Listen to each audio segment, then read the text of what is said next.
যারা ওই যে ছুরি দা বটি বানায় কর্মকার, ওরা গরম ধরতে ধরতে ওদের হাতটা এমন হয়েছে যে কোনো গরম ওরা ধরতে পারে, আপনি গেলেই ফসকা পড়বে। ভজন করতে করতে ভগবানের কৃপা আসে, আপনার বিবেক চেতনা জাগে যে এটা আমার কর্মফল, এটা হয়ে যাক। রামচন্দ্র বনে যাচ্ছে, বললেন আমার 4টে মঙ্গল হচ্ছে। হাসতে হাসতে বলছে, যার রাজ্যাভিষেক হবে সে বনে যাচ্ছে আর বলছে আমার 4টে মঙ্গল হচ্ছে।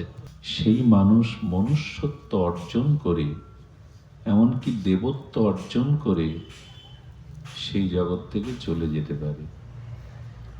এই পরিবর্তন বা সংস্কার অন্য পশু পাখি জীবজন্তুর নাই, একমাত্র মানুষের আছে। এই জন্য কোথাও কি শুনেছেন যে হিংস্র জীবজন্তু পশু পাখির জন্য ভাগবত পাঠের আসর হয়? মানুষের জন্য ভাগবত পাঠ কেন? পাঠ এই জন্য যে তাদের সংস্কারের প্রয়োজন হয় না। তারা যে সংস্কার নিয়ে জন্মেছে ওই সংস্কার নিয়েই তাদের চলে যায়। তাদের পরিবর্তন হওয়ার, সংস্কার হওয়ার প্রয়োজন নাই। কিন্তু মানুষ হস্তপদ বিশিষ্ট হয়ে জন্মায়, এই মানুষকে সংস্কার হয়ে মানুষ হতে হয়, মনুষ্যত্ব অর্জন করতে হয়। ধ্যান দিয়ে শুনুন,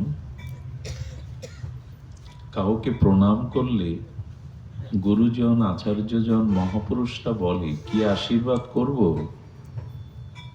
তো বৃদ্ধজনেরা বলেন ওকে আশীর্বাদ করুন ও যেন মানুষ হয়। সাধু যদি বলে দুটো হাত দুটো পা, ও তো মানুষ, হাতি ঘোড়া না, আমি আবার ওকে মানুষ হওয়ার আশীর্বাদ কেন করব? তো মানুষ বলে আকারে মানুষ, কিন্তু যাতে প্রকৃত মানুষ হতে পারে আপনি ওকে সেই আশীর্বাদ করুন। এতে কি বোঝা যায়? আকারে মানুষ হলেও স্বভাবে, সংস্কারে আমরা প্রত্যেকেই মানুষ নই। দেখুন, পশু পাখিরা স্বভাব ছাড়ে না। আচ্ছা, 1 মাস একটা গাভী মাকে ঘাস, কুটো, তৃণ, খড় এগুলো দিবেন না, ভুসি। তাই 1 মাস কি 2 পক্ষকাল কোন ক্ষুধার্ত গাভীর সামনে মাছ মাংস দিলে খাবে তো বাঁচবার জন্য? খাবে কি? কেন খাবে না? খাবে না এই জন্য ওদের স্বভাব ওরা পরিবর্তন করতে পারে না। আচ্ছা, কোনো বাঘ, ক্ষুধার্ত বাঘ সিংহের সামনে ঘাস কুটো দিলে ওরা খাবে তো? মরে গেলেও ছোঁয়ে না। মানুষ সব খায়,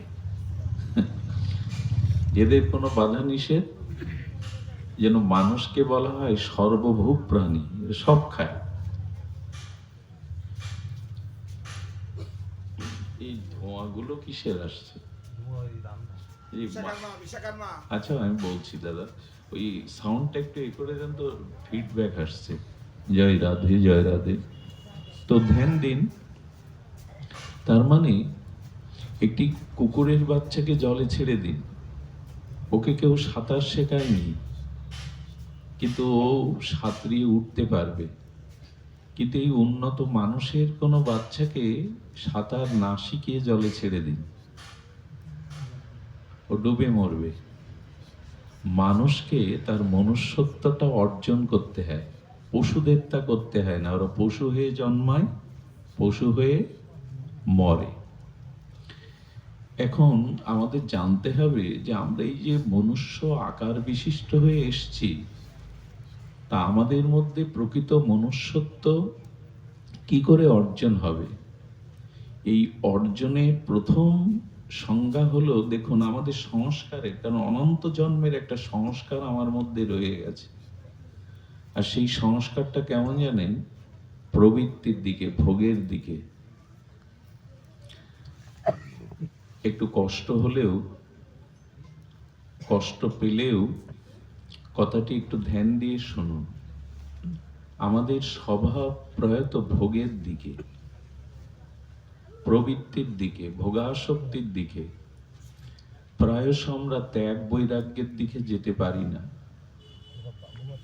জলের গতি যেমন স্বাভাবিক নিম্নগামী, আমাদের মনের গতি, আমাদের সংস্কার স্বভাবের গতি নিম্নগামী। কারণ বহু জন্ম তো সাধন ভজন করিনি, বহু জন্ম নিজের উদ্ধারের জন্য জ্ঞান বৈরাগ্যের চর্চা করিনি। এজন্য জন্ম জন্মান্তরের জমাট বাঁধা সংস্কার কুসংস্কার হয়ে ভোগের দিকে যায়। কেমন জানেন? লক্ষ্য করুন, যদি দৃষ্টান্তে বলা যায় যে আপনি কাল থেকে প্রসাদভোজী হয়ে যান, কাল থেকে একটু শাক লতা পাতা একটু ডাল ডাল্লা ভগবানকে দিয়ে প্রসাদভোজী হয়ে যান, 6 মাসে আপনি অসুস্থ হয়ে যাবেন। তার মানে মন ওগুলো ছাড়েনি, মন ওই খাদ্যগুলো ছাড়েনি, আপনার উপরে চাপিয়ে দিলাম, আপনি ওই করতে গিয়ে দুর্বল হয়ে পড়লেন, অসুস্থ হয়ে পড়লেন। ডাক্তার বলল না, আপনাকে একবার ছেড়ে দিতে হবে। কিন্তু যদি বলা হয় আপনি আমিষ মাছ মাংস এগুলো খেয়ে যান, ওইটা খেতে কষ্ট হবে না নিরামিষ খেতে কষ্ট হবে? কাল থেকে আপনি মাছ মাংস খাচ্ছেন, আমিষ খাচ্ছেন, খেয়ে যান, ওটাতে কারো কষ্ট হবে না। কিন্তু যখনই ভগবানের প্রসাদ পেতে বলা হবে, তখনই আপনি 1-2 মাস 6 মাস বাদে অসুস্থ হয়ে যাবেন। এর কারণ কি? দুটোই তো খাদ্য। আর ওই প্রসাদ ভোজী হয়ে তো জগতের অনেক সন্ন্যাসী ব্রহ্মচারী ভক্ত গৃহীগণ বেঁচে আছে। আপনার অসুবিধা হচ্ছে কেন?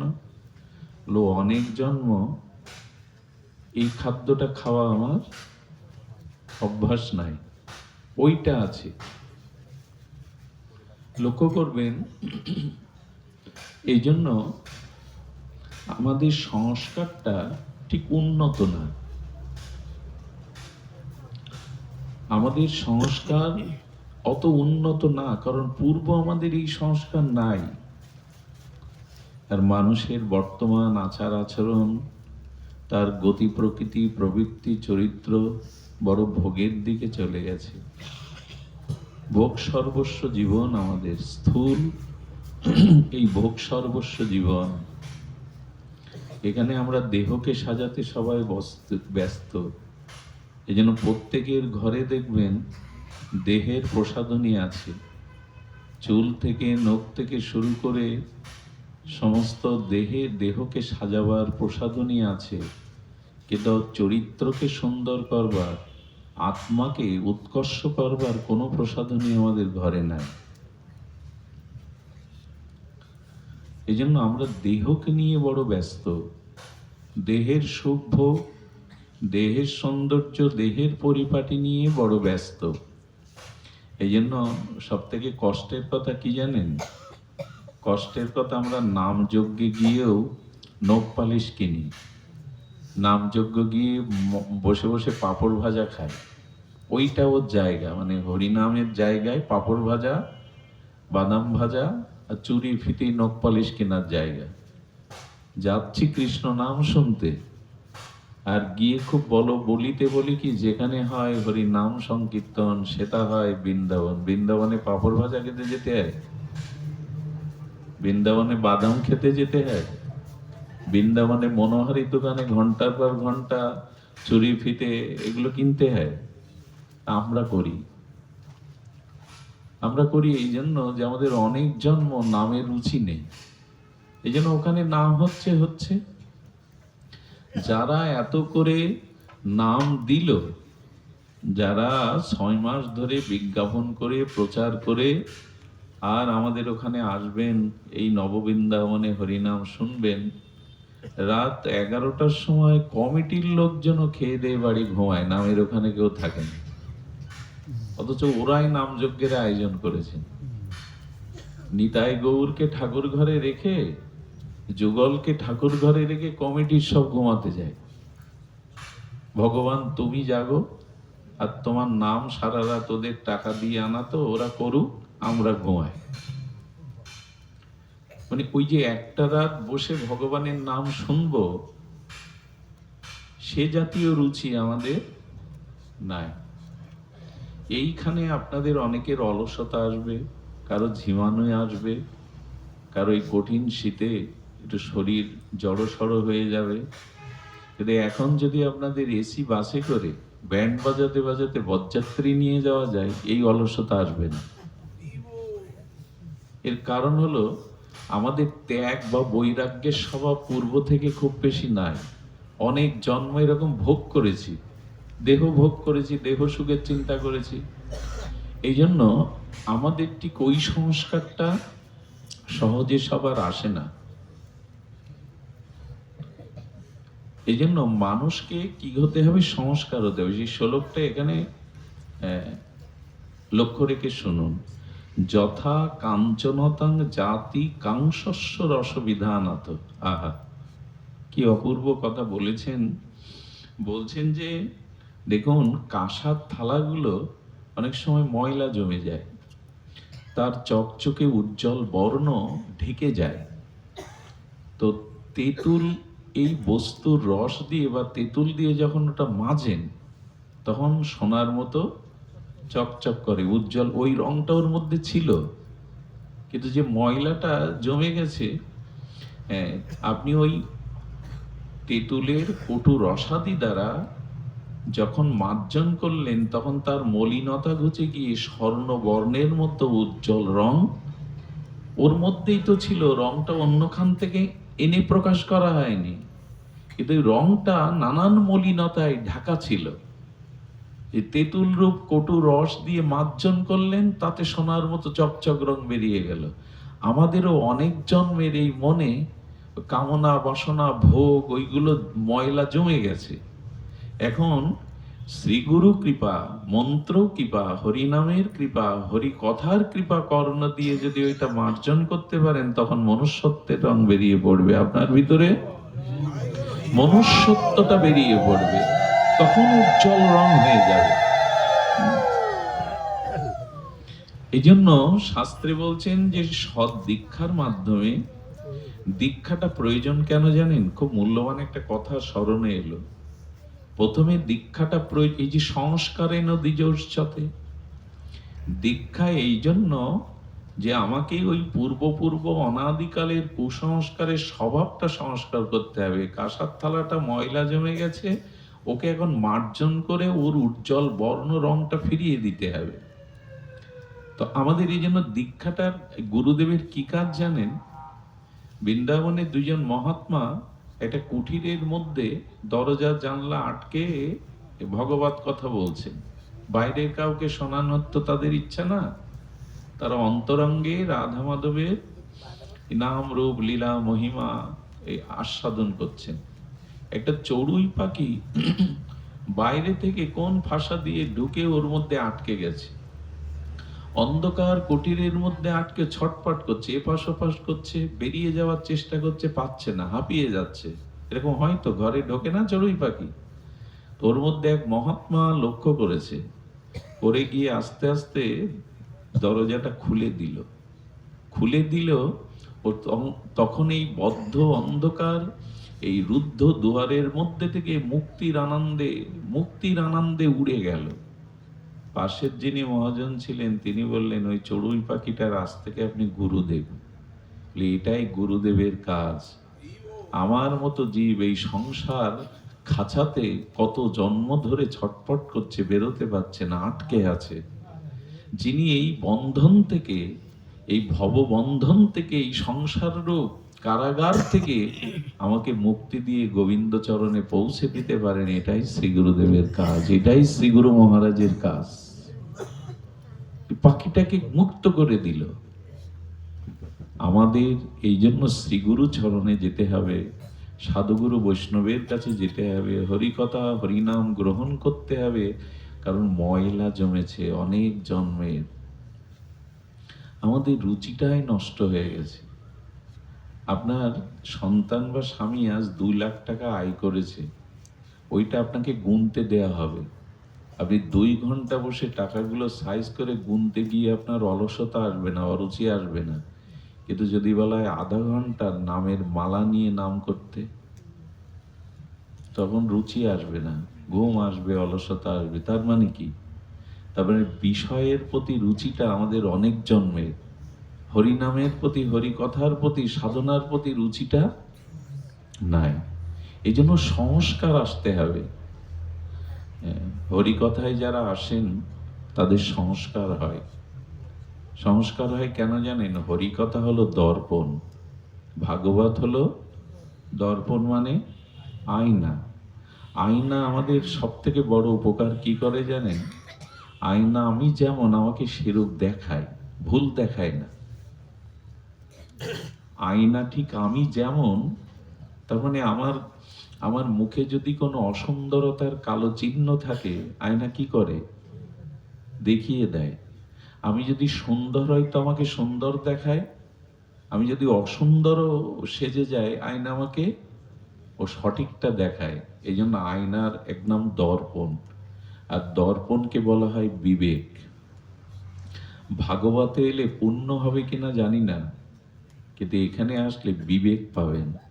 আমার ভুলটা কোথায়, আমার অসুন্দরতাটা কোথায়, আমার বাধা কোথায়, এই জিনিসগুলো দর্পণের মতো ভাগবত জানিয়ে দেয়।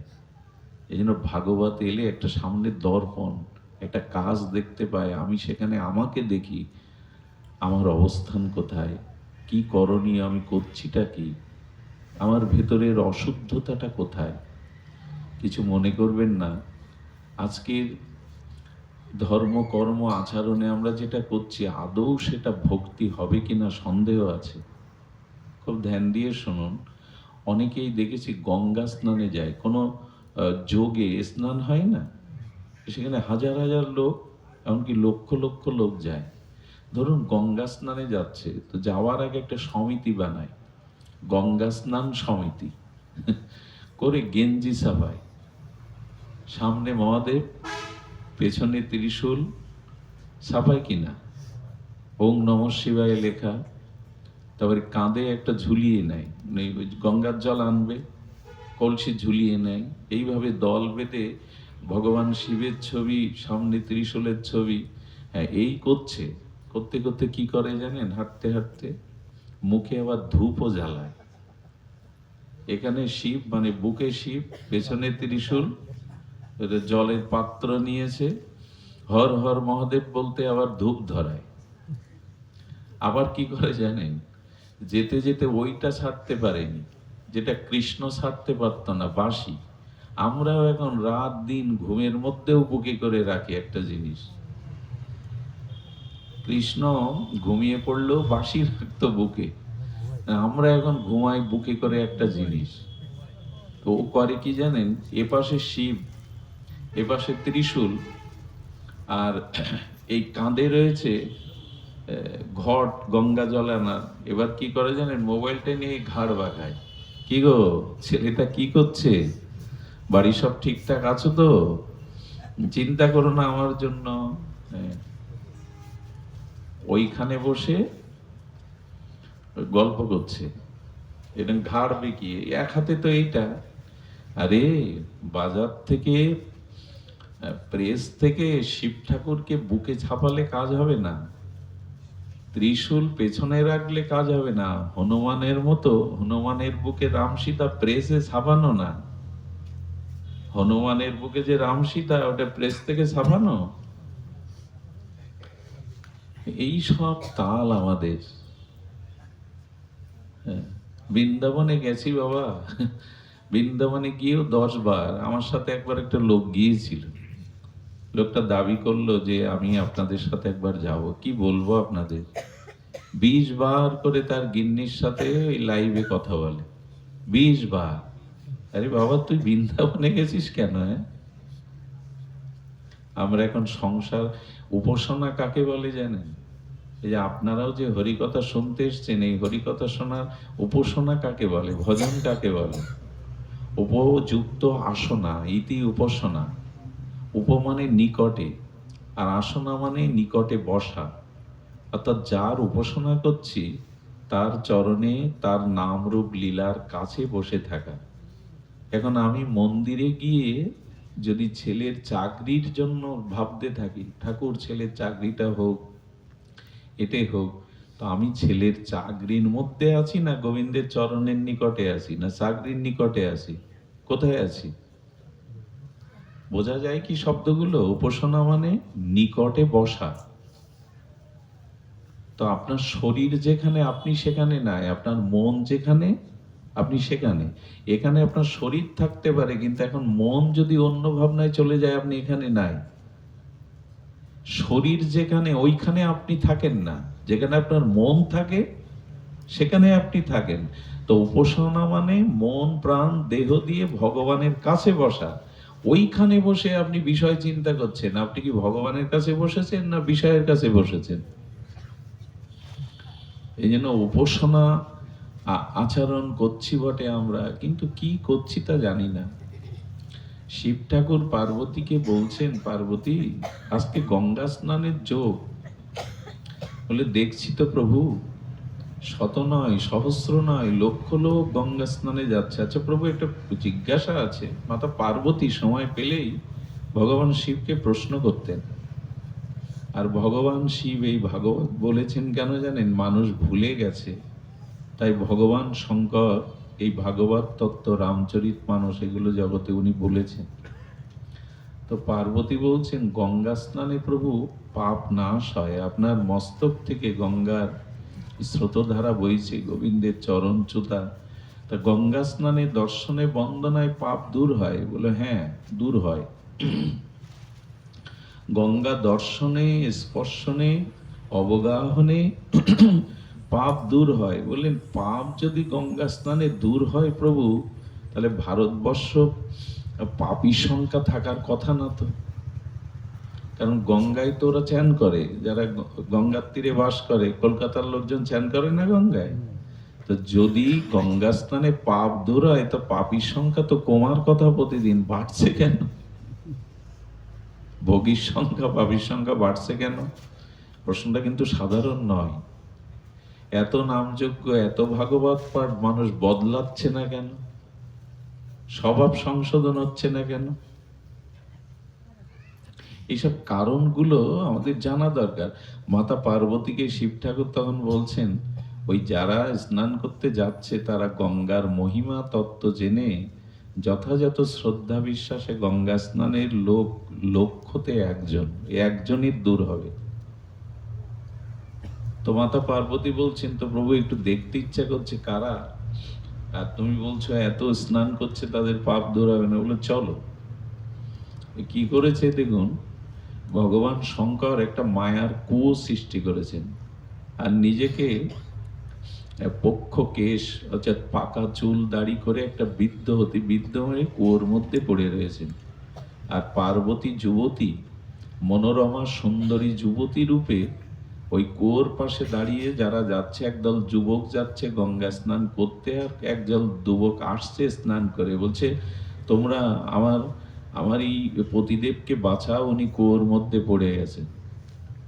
যুবকরা এসে কুয়োতে অতিবৃদ্ধ, পাকা চুল দাড়ি অতিবৃদ্ধকে একবার দেখছে, আর পার্বতীকে একবার দেখছে। তোলা পড়ে মরুক, দুইজনকেই দেখছে।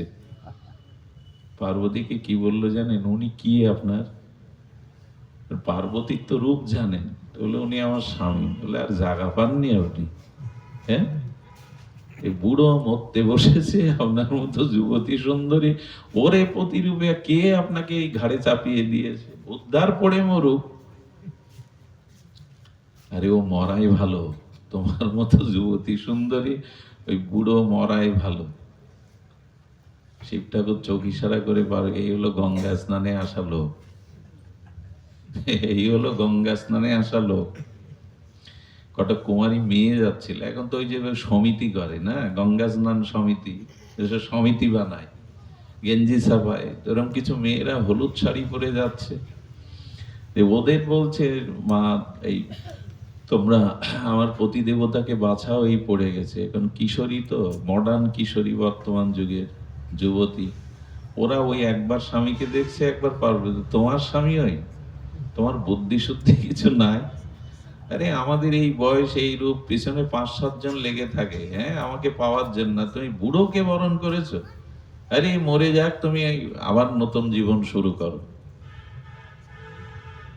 এই হলো দশা, এই হলো দশা।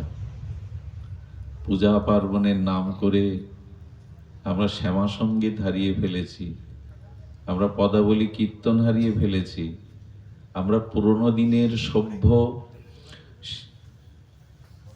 সঙ্গীত হারিয়ে ফেলেছি। এখন সব কিছু মিশে কি যেন ওকে বলে, ডিজে, তাই না? পূজা পার্বণে প্যান্ডেলে এখন যান, এই ডিজেতে যে কি গায় বুঝতে পারেন? কি গায় বা কি বলে বুঝতে পারেন? কিন্তু ওই চল এখন ডিজে। আর এতে কি হয় জানেন? যাদের হার্টের রোগ আছে, হার্টের পেশেন্ট যারা, তাদের হার্টের যে কত ক্ষতি হয়। ছোট ছোট শিশুরা মার কোলে যারা ঘুমায় পূজা প্যান্ডেলের পাশে পরিবারে, ওদের কতটা অসুস্থ শিশুর যন্ত্রণা হয় ওরা জানে না। ওরা রাত 2-3টে পর্যন্ত ওই বাজায়। এই আমাদের পূজা পার্বণ আর পরিবর্তন। গঙ্গা স্নান, তীর্থে গিয়েও আমরা পিকনিক বানাই। জানেন, সাধুর সাথে যদি আপনি বৃন্দাবনে যান কি হবে জানেন? সাধু বলবে চলো অমুক মন্দিরে ভগবানের ভোগ আরতি হয়ে গেছে, প্রসাদ পায়। ওই ধুলায় বসে সাধুদের সাথে প্রসাদ পেতে গেলে কি মুখে দিতে পারবেন?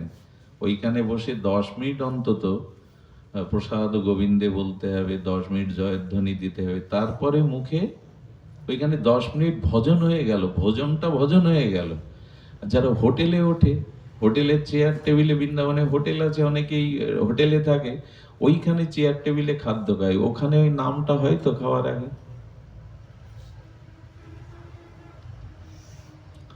এখন আমরা সব আত্মীয় স্বজন নিয়ে, বন্ধু বান্ধব নিয়ে বৃন্দাবনে যাই, জুতোও খুলি না। যেখানে গোবিন্দ পায়ে জুতা দেননি, রাধারানী চরণে জুতা পরেননি, ওইখানে জুতো পায়ে দিয়ে হাঁটি ব্রজে। ওদিকে বলি ব্রজের ধুলি, হ্যাঁ, এটা উদ্ধব ব্রহ্মা ব্রজের ধুলি হওয়ার জন্য 60,000 বছর তপস্যা করেছেন, পাননি। ভক্ত সর্বোত্তম, ভক্ত শ্রেষ্ঠ শিরোমণি উদ্ধবজি একটা ধুলিকণা চেয়েছে গোপীদের চরণে, ঔষধি লতা হতে চেয়েছেন, সেই ধুলিতে আমি জুতো পায়ে দিয়ে ঘুরলাম হোটেলে, এটা ওটা খেলাম, চললো, বৃন্দাবন খুব দেখা হলো। মানুষের সংস্কার হচ্ছে না।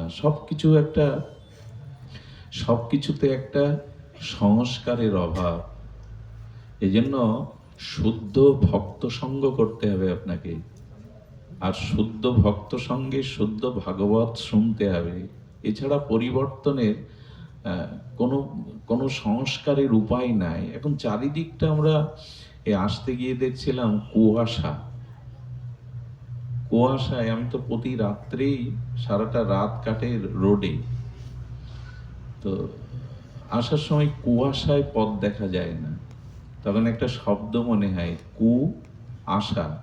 এটা সূর্যের আলো ঢেকে দেয়, এটা অ্যাক্সিডেন্টের কারণ হয়ে দাঁড়ায়, এটা গাড়ি ঘোড়া চলতে পারে না। আমাদের মনের মধ্যেও এখন এই আশা, এটা জমাট বেঁধে আছে। এখন জ্ঞানের আলো, সূর্যের আলো প্রকাশ হতে পারছে না, আর সব অ্যাক্সিডেন্টের কবলে পড়ে যাচ্ছে। আমরা পথ পাচ্ছি না। তো কুয়াশাটা জমাট বেঁধে আসে, সুয়াশা আসে কিনা জানি না, কিন্তু কুয়াশাটা জমাট বেঁধে আছে। আপনাদের না হলে আমার মতো যারা, তাদের আছে। এই কুয়াশাটা কাটাতে হবে। এই কুয়াশা কাটার জন্য এই হলো ভাগবত। তাহলে আমরা কি বলছিলাম? যথা কাঞ্চনতং জাতি কাংশস্য রস বিধানত।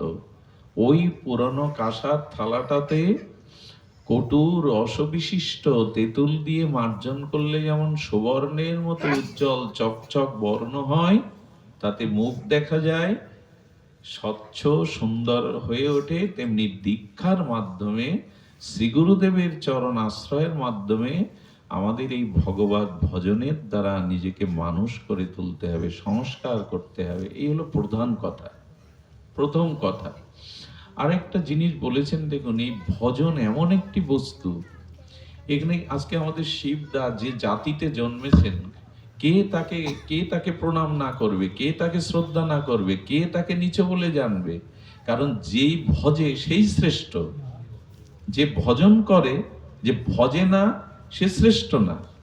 দেখুন বলছেন, হরি ভক্তিবিন শুদ্ধ জ্যোতি কেন নয়, সপচ অধিক সেই নিচু দুরাশায়। ভক্তমালে কি বলছেন? হরি ভক্তিহীন শুদ্ধ জ্যোতি কেন নয়। জ্যোতি মানে সন্ন্যাসী, জ্যোতি মানে সর্বত্যাগী। তো বললেন হরিভক্তিবিহীন যদি জ্যোতি অর্থাৎ সন্ন্যাসী হয় হরিভক্তিবিহীন, তার থেকে হরিভক্তি যার আছে সেই চণ্ডালও শ্রেষ্ঠ। হরিভক্তি যার আছে, ভগবানে যার ভক্তি আছে, সে চণ্ডাল হলেও জ্যোতি শ্রেষ্ঠ, সন্ন্যাসী শ্রেষ্ঠ। মূলত তো হরিভক্তি। সপচপি মহিপাল বিষ্ণু ভক্ত দ্বিজধিকা, বিষ্ণু ভক্ত বিহীনী না যো জ্যোতিষ সচাপিকা। কি অদ্ভুত এই শ্লোকে বলছেন যে চণ্ডাল যদি হরিভক্ত পরায়ণ নয়, তো হরিভক্তিহীন ব্রাহ্মণের থেকে সে শ্রেষ্ঠ। হরিভক্তিহীন যদি সপচ হয় তবে তিনি নিচ, যে ভজে সেই শ্রেষ্ঠ। সুধীজন, এই জন্য ভজনটা প্রয়োজন, ভগবত ভজন প্রয়োজন। না হলে আপনি কোন কুলে জন্মেছেন, কত অর্থ আছে আপনার, এই দিয়ে আপনার শ্রেষ্ঠত্ব বিবেচনা হবে না। আর ভজন না করলে যেটা হবে সেটা কর্মফলের থেকেও আপনি মুক্তি পাবেন না, কর্ম শেষ হয় না। ভজন না করলে, ভক্তি না আসলে কর্মও শেষ হবে না। যেমন সমুদ্রের জল মেঘ হয়ে আকাশে উঠল, আকাশ থেকে ঘন জমাট মেঘ হয়ে বৃষ্টি হয়ে জগতে এলো, আবার বিভিন্ন নালা দিয়ে নদ নদী খাল বিল দিয়ে সাগরে পড়ল, আবার সাগর থেকে মেঘ হয়ে আবার মেঘ জমাট হলো, আবার বৃষ্টি হলো, আবার সাগরে। এতে জল শেষ হচ্ছে? তেমনি কর্ম যতদিন আছে আপনাকে বারবার ওই কর্মফল ভোগের জন্য জন্মাতে হবে, ভোগ করতে হবে, আবার চলে যেতে হবে। শেষ কোথায়? বলো ভগবত ভজনে না এলে কর্মক্ষয়, কর্মের ফল ক্ষয় হবে না। আর ভজন না করলে, ভক্তি না এলে এভাবে আসা যাওয়া আপনার ফুরাবে না। আর এই যে ভগবানের মায়া, এটি কর্মের দ্বারা ছেদন হবে না, এটি ভক্তির দ্বারাই, ভজনের দ্বারাই এই মায়া রহস্যকে, কর্ম রহস্য আপনি ছেদ করতে পারবেন। খুব মূল্যবান দার্শনিক বিচার, যদি মন দিয়ে শোনেন। কঠিন একটা শীতের মধ্যে অলসতা আসতে পারে, আমরা সবাই কর্মজীবী মানুষ, তবু ধ্যানে থাকুন।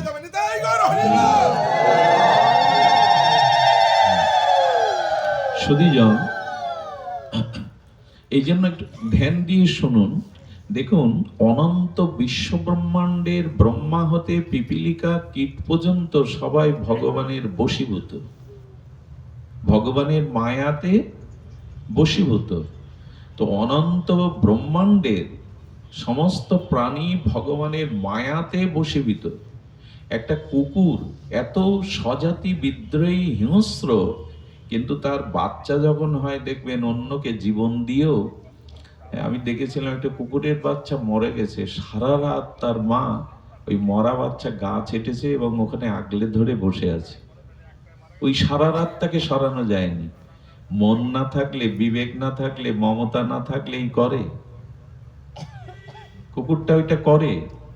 মন সকলের আছে, কিছুটা চেতনাও আছে, নাহলে বাঘিনী তার বাচ্চাগুলিকে গা লেহন করে খাইয়ে পরিয়ে বুকের দুধ দিয়ে মানুষ করতো না। ওদেরও আছে। দেখবেন মায়াতে সবাই বশীভূত, ভগবানের মায়ায়। ভগবান অনন্ত বিশ্ব ব্রহ্মাণ্ডকে মায়ায় বশীভূত করেছে। আর আমি আমার স্ত্রীকেও আমার বশে বা আমার মতে আনতে আমার কি ক্ষমতা?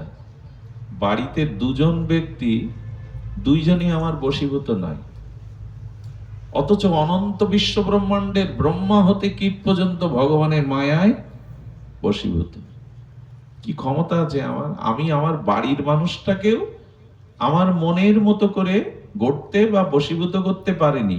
আর অনন্ত বিশ্ব ব্রহ্মাণ্ডের ব্রহ্মা হতে কীট পর্যন্ত ভগবানের মায়ায় বশীভূত। তিনি যে নিয়ম করেছেন তার বাইরে যাওয়ার ক্ষমতা। জন্ম তিনি দিয়েছেন, আপনি পারবেন? জন্ম আটকাতে পারবেন? এটা তার ইচ্ছায় হবে। কোথায় জন্মাবেন, কোন পরিবেশে জন্মাবেন, আপনার কর্ম অনুযায়ী ভগবান এই বিধান করেছেন, আটকাতে পারবেন না। মৃত্যুও তো তার দেওয়া, আটকাতে পারবেন? জন্ম মৃত্যু মাঝখানে যে রোগ ব্যাধি দুঃখ যন্ত্রণা কর্মফলে ভগবান দিয়েছেন কর্ম অনুযায়ী, এটা আটকাতে পারবেন আপনি? এই যে শীত, এটাকে আটকাতে পারবেন? প্রকৃতি আটকাতে পারবেন? সব ভগবানের বশীভূত। যেন ভগবান বললেন, দেখো আমি গতকাল বলেছিলাম মানুষ সব থেকে বড় ভয় পায় মৃত্যুর। এই মৃত্যুর যে কাল, সেই কালও গোবিন্দের দাস, কাল ভগবানকে ভয় পায়। আমরা ভয় পাই কালকে, আর কাল ভগবানের দাস, ভগবান কালের প্রতি। তাই মৃত্যু বা কালও ভগবানের কাছে ভয়ে দূরে দাঁড়িয়ে থাকে। তো কালও যাকে ভয় পায়, সেই ভগবানের চরণে ভজন আনন, ভক্তি আনন, তবে এই কর্মফল থেকে, নালে কর্ম চলতে থাকবে। সমুদ্রের জল মেঘ হবে, বৃষ্টি হয়ে পড়বে, আবার সমুদ্রে যাবে, আবার মেঘ হবে, চলতেই থাকবে, কর্ম ক্ষয় হয় না। ভজনে আসতে হবে, ভক্তিতে আসতে হবে। ভজন এবং ভক্তির দ্বারাই কেবল এই আসা যাওয়া, এই কর্মফলকে। তবে প্রারব্ধ ভগবান ক্ষয় করেন না। আমি বারবার এই কথাগুলি আজকাল বলি, একটু ধ্যান দিন। কর্ম কিন্তু, ফল কিন্তু ভুগতে হবে আপনাকে। এতে ভগবান আপনার কর্মফল বা প্রারব্ধ, এই প্রারব্ধকে গোবিন্দও নাশ করেন না। প্রারব্ধ গোবিন্দকেও নাশ করেন না। এই জন্য ভগবান পুত্ররূপে এলেন। রাম লক্ষ্মণ ভরত শত্রুঘ্ন পুত্ররূপে এলেন, কিন্তু শুনলে অবাক হবেন, দশরথ 15 দিনের বাঁশি মরা হয়ে পড়েছিল। এবং এই ভগবান রূপ চার পুত্র মৃত্যুর সময় তার কাছে কেউ ছিল না। ভগবানের পিতার এমন হবে কেন? এই দশরথ কে জানেন? ইনি ভগবান মনু, ব্রহ্মার মানসপুত্র ভগবান মনু। এই মনুই হলো মানব জাতির পিতা। তা তিনি, সেই মনু, ভগবান মনু, যিনি মনু সংহিতা রচনা করেছেন, মানব সংবিধান রচনা করেছেন সনাতনের, তিনি 1000 বছর ধরে নৈমিষারণ্য তপস্যা করে ভগবানের বর পেয়েছিলেন। যে বর দিয়েছিলেন যে তুমি বর চাও, বলেছিল পুত্র রূপে তুমি আমার কাছে আসবে। এই ভগবান মনুই তপস্যার দ্বারা পরবর্তীতে চক্রবর্তী সম্রাট সূর্যবংশে দশরথ হয়ে আসে, আর ভগবান চতুরংশে পুত্র হয়ে আসে। তো সেই ভগবান, আচ্ছা রামকে যদি, ভগবানকে যদি, রঘুপতিকে যদি আমরা প্রশ্ন করি, তুমি স্বয়ং পূর্ণ ব্রহ্ম ভগবান, তো পিতার মৃত্যু হলো, তোমরা 4 জন কাছে নেই, আর মৃত্যুটা হলেও রামের কারণে, বনবাসে না গেলে দশরথ, তো ভগবান তোমার কারণে তোমার পিতা মারা যাচ্ছে, মা বিধবা হচ্ছে, তুমি আটকাতে পারোনি? এই প্রশ্ন করুন যে রামচন্দ্রের কাছে, ভগবানের কাছে। তুমি স্বয়ং ভগবান, তোমার কারণে তোমার পিতা মরবে, মা বিধবা হবে, তুমি ভগবান আটকাতে পারোনি? এর উত্তর কি? এর উত্তর একটাই, ভগবান যখন আবির্ভূত হন তখন নরলীলাতে যে লীলা করেন, সেটা জগতের মানুষের শিক্ষার জন্য, আদর্শ স্থাপনের জন্য। এই দেখো, আমি ভগবান হলেও আমি আমার পিতার কর্মফলকে ক্ষয় করতে পারিনি, আর তা আমি চাইও নি, কারণ আমি শিক্ষা দিতে এসেছি জগতে। হ্যাঁ, নরলীলা কৈবল্যং, আমি লীলার দ্বারা জগৎকে শিক্ষা দিতে এসেছি। কারণ আমার পিতা জীবনে একটা মহা ভুল করে বসেছিল। এত তপস্যা করলেও, আমাকে ভগবান রূপে পেলেও ভুলটা হলো, তুমি যে হরিণ জল খাচ্ছে কি মানুষ জল নিতে এসছে, এটা জেনে বান ছাড়বে না? আপনি একটা বান মারবেন কারোর গায়ে, তো সেটা জেনে, এই জন্য বললেন মন যা বলে তাই করতে যেও না, শাস্ত্র মতো চলো, গুরু আজ্ঞা মেনে চলো। অনেকেই আজকাল একদল আছে, আমার মন যা বলে, আমি লোকের কথা শুনতে যাব কেন, আমার মন যা বলে। এই মন যা বলে তাই যদি করতে চান, তাহলে আর আপনাকে বাঁচানো যাবে না। নির্ঘাত আপনার জন্মের অধঃপতন অপেক্ষা করছে আগামী জন্মে। মনোমতো চলতেছেন না, সাধুগুরু বাক্যকে মান্যতা দিয়ে চলুন, তা না হলে কিন্তু জীবন শেষ। দশরথ, তুমি যে বাণটা ছাড়বে দেখবে না ওটা হরিণ কিনা মানুষ কিনা। পিতামাতার ভক্ত এই অন্ধপুত্র, অন্ধের পুত্র, ঋষির পুত্রকে, যার নাম শ্রবণ কুমার বলা হয়, ওনাকে রামচরিত মানুষের নাম দিয়েছেন শ্রবণ কুমার, তাকে মেরে দিল। ওই সময় অন্ধ মুনি আর তার স্ত্রী এই পুত্রকে মারা যাওয়ার আগে একটা অভিসম্পাত করেছিলেন, দশরথ, আমার একমাত্র বাজবার ধনকে এমনি করে তুমি অজান্তে বান মেরে কেড়ে নিলে। তোমাকেও পুত্র শোকে ভগবান জগৎকে দেখাচ্ছেন কর্মফল আমিও ক্ষয় করি না, কর্ম ভোগ দেহায় জীবের।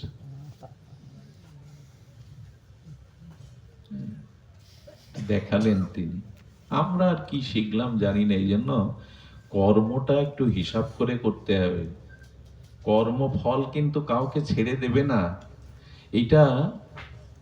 এটা আমাদের একটু সতর্ক হতে হবে। আর দেখুন, আপনার সব ইচ্ছা পূর্ণ হবে এমন নয়। একদল মানুষ আছে, আমরা আছি, ভগবানের কাছে শুধু ওই নিজের ইচ্ছা পূরণের জন্য ছুটে যায়, এই করো তাই করো, আমার এই প্রয়োজন। আচ্ছা, ভগবানের পিতা দশরথ কি চাইছিল? যে আমি রামকে রাজত্ব দিয়ে এবার ভজন সাধন করব। কানের পাশে চুল পেকে গেছে, আয়নাতে দেখে গুরু বশিষ্ঠের কাছে বললেন। এখন দশরথের চাওয়াটা কত বড় চাওয়া, যে রামের মতো যোগ্য, শ্রীরামের মতো যোগ্য এমন একজন কে আমি এই ভরত বংশের সিংহাসনে বসাবো। তিনি প্রজাবৎসল, ন্যায়পরায়ণ আর গুণের আধার। আচ্ছা, রামচন্দ্রকে রাজ্যাভিষেকের ইচ্ছাটা দশরথের পূর্ণ হলো না, তো ভগবানের বাবার যদি ইচ্ছা পূর্ণ না হয়, আপনার আমার ইচ্ছা সব পূর্ণ হবে? এত আশা করা ভালো না। এই করো তাই করো, এই করতে গিয়েই জীবন গেল। এত দেখুন, যেটা পাওয়ার আপনি সেটা পাবেন। প্রারব্ধে যদি সুখ থাকে, আর আপনি যদি 100টা দরজা খিল লাগিয়েও রাখেন, ওই দরজা ভেদ করে সুখ আপনার কাছে যাবে। আর যদি দুঃখ আপনার প্রারব্ধে থেকে থাকে, তো আটকালে দুঃখ আটকাতে পারবেন না, ভেদ করে ঢুকবে। আর সব থেকে বড় কথা, আমার পরিস্থিতির জন্য কেউ দায়ী না। আমরা যে অন্যের দিকে আঙুল তুলি, আমার পরিস্থিতির জন্য আমার কর্মফলই দায়ী। এই জন্য কর্মটা সুন্দর করতে গেলে বিবেক দরকার, বিচার দরকার, সেটাও ভজন ছাড়া পাবেন না। সৎ দীক্ষা নিয়ে সাধু সঙ্গে ভগবত ভজন না করলে, হরি কথামৃতাদি শ্রবণ না করলে আপনি বিচার পাবেন না, বিবেক পাবেন না। এই জন্য কর্মও সুন্দর করতে পারবেন না, কর্মও সুন্দর করা যাবে না। এই জন্য আমরা গতকাল বলছিলাম, এই প্রসঙ্গটা বড় মার্মিক প্রসঙ্গ, যে দেখুন, আপনি কাঁটার বীজ যদি কোনো ক্ষেতে বপন করেন, কাঁটার বীজ, তো যদি পরে মনে হয় আপনার না কাঁটা প্রয়োজন, না আমার ফুল প্রয়োজন, আমার ফুল প্রয়োজন, এই ভেবে যদি ওই কাঁটার বীজ লাগানো ক্ষেতে গঙ্গা জল ঢালেন, 7 দিন ভাগবত পাঠের আসর ফেলান, 2 দিন নামযজ্ঞ অষ্টকালীন কীর্তন দেন, ওখানে যদি সপ্তাহব্যাপী বৈষ্ণব সেবা দেন, কাঁটার বীজ ফুল হবে তো? এইসব করলেন যে 7 দিন ধরে, কাঁটার বীজ ফুল হবে বাবা? হবে না। ভগবত ভজন করেছেন, বৈষ্ণব সেবা দিয়েছেন, তার ফল আলাদা পাবেন আপনি এই সৎ কাজের, কিন্তু কাঁটার বীজ ফুল হবে না। গঙ্গা জল ঢাললেও, ওখানে ভাগবত পাঠ দিলেও হবে না। এই ভাগবত পাঠের ফল আপনি পাবেন সৎকর্ম করলে, কিন্তু পূর্বে যে ফাইল খুলে এসেছেন, সেই ফাইলটা এখন ফলবতী হচ্ছে। এই জন্য আপনাদের কাছে অনুরোধ করব, যে দেখুন, আমরা যেরূপ ভগবান কাউকে কাঁটা দিচ্ছেন, কাউকে ফুল দিচ্ছেন। এই কাঁটা মানে কষ্ট, দুঃখ, জরা ব্যাধি, আর কাউকে সুখে রেখেছেন। ভগবানকে যদি বলি, তুমি নিরপেক্ষ তত্ত্ব, তুমি দয়াময়, করুণাময়, তুমি কাউকে কাঁটা দিচ্ছ, কাউকে ফুল দিচ্ছ কেন? ভগবান বলছেন, আমি কাকে কাঁটাও দেই না, ফুলও দেই না, দুঃখও দেই না, সুখও দেই না, ওর যা পাওয়া সেটা বন্টন করে দেই। কি বললেন? ওর যেটা পাও না সেটা আমি বন্টন করে দিচ্ছি, আমি কাঁটা বা ফুল দিচ্ছি না। পিয়ন যদি কোনো দুঃসংবাদের চিঠি আপনার কাছে পৌঁছে দেয়, এটা পিয়নের দোষ? পিয়নের দোষ কি না তার বন্টন করার দায়িত্ব? শুভ বা অশুভ সংবাদ তার বন্টন করার। ভগবান বললেন তোমার কর্ম অনুযায়ী ফলটা আমি তোমাকে দিচ্ছি, আমি দিচ্ছি না দুঃখ তোমায়। ভগবান কাউকে সুখ দুঃখ দেয় না। আমার পূর্ব কর্ম সেইটা ভগবান বন্টন করে দিচ্ছেন। আচ্ছা, এই যে লাইট জ্বলছে, এখানে বাল্ব জ্বলছে, এখানে বসে যদি আপনি জাল দলিল লেখেন, আর যদি এই বাবাজি মহারাজ এখানে বসে রামচরিত মানস পাঠ করে, তো ওই জাল দলিল আর রামচরিত মানস, একজন ভজন করছেন, একজন অপরের সর্বনাশ করছেন, এতে আলো দায়ী হবে? আলো দায়ী হবে? একটু কথা বলুন, হবে কি? আমরা সহজ করে করি আলোচনা, যদি বুঝতে পারে আলো দায়ী হবে না, উনি সাক্ষী স্বরূপ। কারণ ভগবান আমার হৃদয়ে আছেন আত্মা রূপে, উনি দেখছেন আপনি কি কি করছেন। আর ওই ক্যামেরা ফাঁকি দিতে পারবেন না। বাইরের ক্যামেরায় আপনার এই পোশাক আশাক রূপ উঠবে, হাড় রক্ত মাংস তুলতে গেলে, কিডনি তুলতে গেলে এক্সরে ক্যামেরার উপর আর একটা ক্যামেরা আছে, ওইটা ভগবানের কাছে আছে। আপনি মনে মনে যা ভাবছেন করছেন, ওই এক্সরে ক্যামেরার মতো ভগবানের কাছে সব ক্যামেরা আছে। ভগবানের কানে একটা দুল আছে, ভগবানের কর্ণের দুল আছে, ওইটা দোলে। দোলে আর বলে কি, প্রভু জগতের সব সংবাদ কে কি করছে আমি আপনার কানে দিচ্ছি। এই জন্য ভগবানের কানে সব যায়, আপনি কি ভাবছেন কি করছেন। এই জন্য দয়া করে আমাদের কর্মটার মধ্যে সব থেকে একদম সহজ যদি একটা জিনিস আপনি কাল থেকে শুরু করতে পারেন, তবে কর্মের বন্ধন আর আপনি জড়াবেন না। সেই সহজ জিনিসটা হলো, আমার দ্বারা কোনো প্রাণী যেন ক্ষতিগ্রস্ত না হয়, আমার দ্বারা কারো যেন ক্ষতি না হয়। এই একটা জিনিস কাল সকাল থেকে একটু বিবেচনা করে চলুন বিবেক দিয়ে। কারণ কাউকে যদি কাঁদান, আপনাকে ওর কোটি গুণ কাঁদতে হবে। কাউকে যদি কষ্ট দেন, তো ওর কোটি গুণ কষ্ট জমা হয়ে আপনার কাছে ফিরে আসবে। ওই একটাই কেবল জিনিস, যে কাউকে কারো ক্ষতির কারণ যেন আপনি না হন। শাস্ত্র বহু উপদেশ লাগে না, একটা উপদেশও যদি এখান থেকে আমরা নিয়ে যাই আর ওটা চরিত্রায়ন করি, তাহলে আমাদের জীবনের পরিবর্তন আসে। তো আমরা যে কথা বলছিলাম, ভগবান সুখ দুঃখ কাউকে দেন না, উনি বন্টন করেন। তোমারই জিনিস তোমাকে দিচ্ছে। এখন ভগবানের স্মরণ নিলে তখন আমাদের ভিতরেই জ্ঞান বিবেক জেগে ওঠে। তখন কি হয় জানেন? তখন যেটা হয়, খুব মার্মিক কথা, ভক্তি যদি একবার এসে যায়, ভজনে যদি আপনার অনুরাগ এসে যায়, তখন ওই কর্মফল অনুযায়ী সুখ দুঃখ যে পরিস্থিতি আসুক, তার মধ্যে আপনার আনন্দ, আপনার মনের সন্তোষ নষ্ট হবে না। কতটা বোঝা গেল না? বোঝানো গেল না? ভক্ত ভজন করলে কি হবে? সুখ দুঃখ আসবে না তা না, সবই আসবে কর্মফল অনুযায়ী। কিন্তু অভক্ত বা ভক্তের পার্থক্য হলো এই, যে ভক্ত সবকিছুকে ভগবানের তখন কৃপা মনে করতে শিখবে, তখন ধৈর্য থাকবে তার, তার মধ্যে মনে হবে এটাও ভগবানের আমার উপরে কৃপা। তখন আপনার মনের শান্তি নষ্ট হবে না, ধৈর্যচ্যুত হবেন না আপনি। কি করে দৃষ্টান্ত দেই চলুন। কর্ণাটকে, এই দক্ষিণ ভারতে আমাদের ভক্তির জন্ম উৎস, ওখানে একবার তিনজন মহাপুরুষ গেছেন, তুকারাম, একনাম আর একজন নরসি মেহতা। তিনজন ভগবত সিদ্ধ মহাপুরুষ। একজন গিয়ে ভেঙ্কটেশ ভগবানকে বলছে, কত দয়া তোমার, কত করুণা তোমার প্রভু, আমার প্রতি তোমার দয়ার সীমা নেই। এমন স্ত্রী রত্ন দিয়েছ যে আমার সহধর্মিণী, আমার ধর্ম কর্মে ভজনে সহায়তা করে, মহা সতীসাধ্যী রমণী দিয়েছ, আমি তাকে নিয়ে তোমার ভজন করতে পারছি, এটা আমার প্রতি তোমার কত কৃপা, এমন একজন গুণবতী সতীশাস্ত্রী স্ত্রী দেওয়ার জন্য। এক নাম এই প্রশংসা করে গেলে, পরে কে ঢুকছে জানেন? তুকারাম। এই তুকারাম প্রসিদ্ধ সিদ্ধ নামনিষ্ঠ মহাপুরুষ। তুকারামের স্ত্রী আবার তুকারামকে লাঠি দিয়ে পেটায়, উঠতে বসতে এমন গালি দেয় যে বাড়ি টিকতে পারে না তুকারাম। সাধুদের বসে রাম কথা বললে একটু জল উপর থেকে ফেলে দেয়। সবাই বলে, বাবা এমন স্ত্রী পেয়েছো, আপনি এত নামনিষ্ঠ মহাপুরুষ, উনি হেসে উড়িয়ে দেন। উনি এসছেন মন্দিরে, উনি কি বলছেন জানেন ভগবানকে? প্রভু তোমার দয়ার শেষ নেই। উঠতে বসতে স্ত্রী পেটায় তাকে, গালাগালি দেয়, রাত দিন অতিষ্ঠ করে তুলেছে। গিয়ে ভগবানকে কি বলছে? তোমার দয়ার শেষ নেই প্রভু। ওই স্ত্রী যদি এমন না হয়ে আমার মনের মতো হতো, যদি মনজ্ঞা হতো, সহধর্মিণী হতো, তাহলে ওর প্রতি আমার টান, ভালোবাসা, আসক্তি চলে যেত। ওকে আমার ঘরে দিয়েছো কেন? ওর প্রতি যে আসক্তিটা যেত যেন তোমার চরণে যায়, যেন তোমার নামের চরণে যায়। কি তোমার দয়া! এরপরে আরেকজন ঢুকছে মন্দিরে, নরসিজি।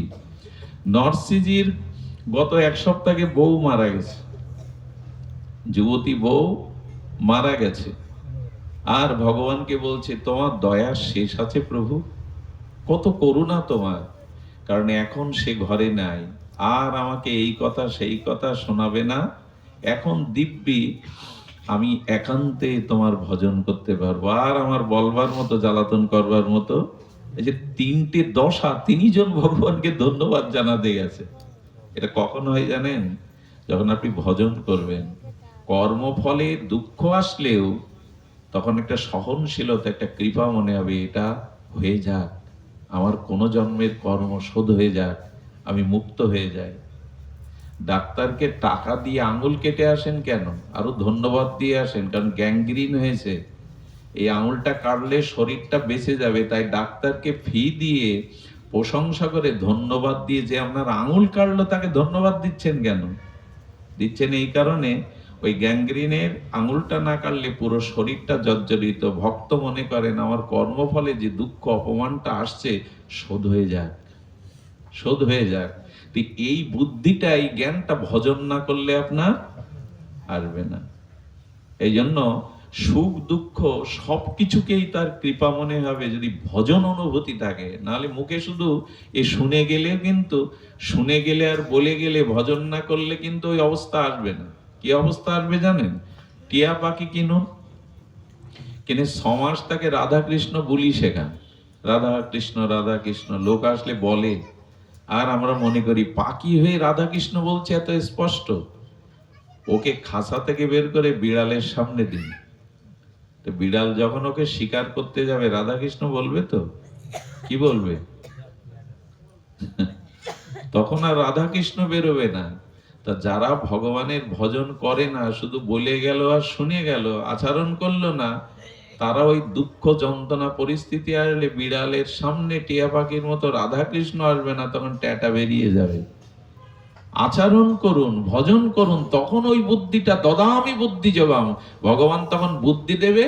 আর তখন মনে হবে এই দুঃখটাও আমার পাওনা, এটার দ্বারা ভগবান আমাকে শুদ্ধ করতে চাইছেন। দুঃখ ভক্ত হলেও আসবে, অভক্তেরও আসবে, ভক্তেরও আসবে। পার্থক্য কি? কর্মকাররা যতটা গরম জিনিস ধরতে পারে, আপনি পারবেন? কারণ কি? যারা ওই যে ছুরি দা বটি বানায় কর্মকার, ওরা গরম ধরতে ধরতে ওদের হাতটা এমন হয়েছে যে কোনো গরম ওরা ধরতে পারে, আপনি গেলেই ফসকা পড়বে। ভজন করতে করতে ভগবানের কৃপা আসে, আপনার বিবেক চেতনা জাগে, যেটা আমার কর্মফল, এটা হয়ে যাক। রামচন্দ্র বনে যাচ্ছে, বললেন আমার 4টে মঙ্গল হচ্ছে। হাসতে হাসতে বলছেন, যার রাজ্যাভিষেক হবে সে বনে যাচ্ছে আর বলছে আমার 4টে মঙ্গল হচ্ছে। কি মঙ্গল? বলে শোনো তাহলে কি মঙ্গল হচ্ছে। আমি 4টে ধর্ম পালন করতে পারছি, এক আমার পিতার সত্য পালন করতে পারছি, এটা পুত্রের কর্তব্য। দ্বিতীয়, আমার মা কৈকেয়ীর ইচ্ছা আমি পূর্ণ, মায়ের ইচ্ছা পূর্ণ করাই তো সন্তানের শ্রেষ্ঠ ধর্ম। তৃতীয়ত এই রাজপ্রাসাদে থাকলে ভোগ সুখে আমার জীবন কাটতো, বনবাসে ত্যাগ বৈরাগ্য, আমি রাজা হব ভবিষ্যতে, তো জীবের দুঃখীর পাশে গিয়ে ত্যাগ বৈরাগ্য কষ্ট যদি অনুভব না করি, তাহলে আমি ঠিক রাজা হতে পারবো না, ওদের সেবা করতে পারবো না। আর চতুর্থ মঙ্গল হলো যে আমি এই রাজপ্রাসাদে থাকলে সাধুগুরুর সঙ্গ হতো না, বনে গিয়ে ঋষিমুনিদের সঙ্গ, হরিকথা সঙ্গ হবে। ভাবুন তো, যে রাজা হবে সে বনে যাচ্ছে, এই ভাবতে ভাবতে যাচ্ছে। আপনি আমি হলে কি করতাম? বলছে রামচন্দ্র, তুমি যে রাজপ্রাসাদ ছেড়ে চলে যাচ্ছ, কষ্ট হচ্ছে না? বলে ওটা তো প্রাসাদ না। বলে কি? ওটা হলো ধর্মশালা। যখন আমরা তীর্থে যাই, একটা ধর্মশালায় উঠি না, ওখানে 1 মাস 15 দিন থাকি। তো ধর্মশালা থেকে চলে আসার জন্য, ওই ছাড়ার জন্য কাঁদেন কি ওখানে?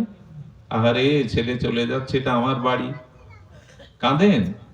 জানেন এটা ধর্মশালা, আমার মতো হাজার হাজার লোক ঢোকে আর বেরিয়ে যায়। রাম বলছেন কি, আমার পূর্বপুরুষরা এই প্রাসাদে ছিল, হরিশ্চন্দ্র, রঘু, দিলীপ, এখন আমি আছি, আমার পরে তোটা তো ঘর না, ধর্মশালা। তো ধর্মশালা ছেড়ে যেতে কষ্ট হয়। দেখুন, ভগবানের এই ভাবনা, ভজন করলে ভগবত কৃপা এই ভাবনাগুলো আসে। রাজা হওয়ার বেলায় বনবাসী হচ্ছে, তাও বলছে 4টে মঙ্গল হচ্ছে আমার, এই আনন্দেই চলেছে রাম। শীত শীত উপেক্ষা করে এই যে হরি কথা শুনছেন, এর একটা মর্ম আছে। এই অনুভূতিগুলো জেগে গেলে দুঃখ আর আপনাকে দুঃখ দিতে পারবে না। তখন মনে হবে এটাও তোমার কৃপা, এটাও তোমার দয়ার দান। এই জন্য জগতে ভজনে আসুন। ভজন না করলে কোনো বুদ্ধি কাজ করবে না, কোনো ডিগ্রি আপনাকে শান্তি দিতে পারবে না, মনুষ্যত্ব আনতে পারবে না। এই জন্য বলছেন না, ভজন করুন। সুধীবৃন্দ, ভজন কেন করতে হবে? আগেই বলেছি যে এখানে বলছেন যে উঁচু নিচু এই ভেদটুকু শুধু ভজনেই পার্থক্য। সুধীজন, তো আসুন আমরা এখানে আরেকটু শুনি। যদি ভগবানের নাম নিতে পারেন তো কি হচ্ছে, পিতৃ গোত্রেণ যা কন্যা স্বামী গোত্রণ গোত্রিকা। দেখুন, ভগবানের ভজন করলে আপনি ভগবানের দাসানুদাস হলে কি হয়, তথা দীক্ষা প্রভাবেন দ্বিজত্বং জায়াতে নির্ণম। কি অদ্ভুত দৃষ্টান্ত, কি অদ্ভুত এই প্রজ্ঞা, এই মহাজনের দিব্য অনুভূতি, ঋষি মুনিদের দিব্য অনুভূতি। আচ্ছা, কোন মেয়ের কন্যাদান বা বিবাহের পরে স্বামীর গোত্রের পরিচয় তো তার গোত্র হয়, তাই না? হয় কিনা? এই নিয়মটা আছে কিনা? বিবাহের পরে, কন্যাদানের পরে কন্যার গোত্র স্বামীর গোত্রের সাথে একীভূত হয়ে যায়, আছে মানে এটা বৈদিক সংস্কার হয়ে যায়।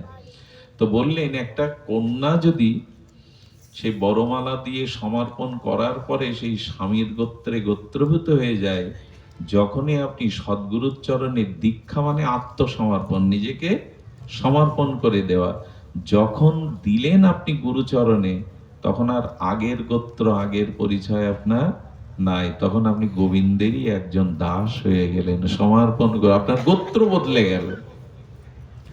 কন্যাকে দান করলে যদি তার গোত্র বদলে স্বামীর গোত্র হয়, তো যখন আপনি দীক্ষা নিয়ে গুরুচরণে আত্মসমর্পণ করলেন, তখন আগের আপনি আর নাই, ওই কন্যার গোত্র যেমন বদলে গেল।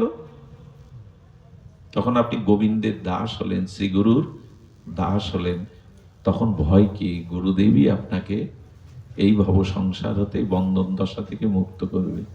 তো দীক্ষা মানে কানে কানে মন্ত্র নেওয়া না, নিজেকে ওই স্ত্রী যেমন মনে করে কন্যাটা আজ থেকে আমি স্বামী, বরমালা দিয়ে ব্রাহ্মণ বেদ মন্ত্র দিয়ে মনে করে আজ থেকে তার সুখ দুঃখই আমার সুখ দুঃখ, আমি তার গোত্রতে আমার গোত্র সমর্পিত করেছি। যেমন দীক্ষা মানে কানে শুধু মন্ত্র নেওয়া না, দীক্ষা মানে দ্বিতীয় জন্ম হওয়া।